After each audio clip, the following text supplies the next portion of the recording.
வணக்கம். உலக மகளிர் தினத்தை முன்னிட்டு பட்டாபிராம் பகுதியில் மனதை நெகிழ்விக்கும் ஒரு சமூக சேவை நிகழ்ச்சி நடைபெற்றது.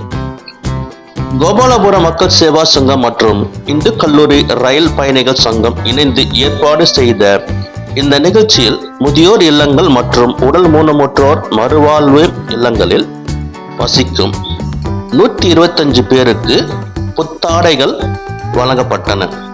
திரு அருண் குடும்பத்தினர் AK consulting tour and travels சார்பில் இந்த உதவியை வழங்கி அவர்களின் முகங்களில் மகிழ்ச்சியை மலர செய்தனர்.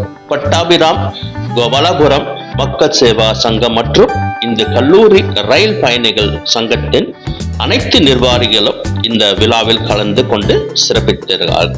சிறிய உதவி பெரிய மகிழ்ச்சி. 125 முகங்களில் மலர்ந்த மகிழ்ச்சி, இதுவே உண்மையான கொண்டாட்டம். நன்றி, வணக்கம்.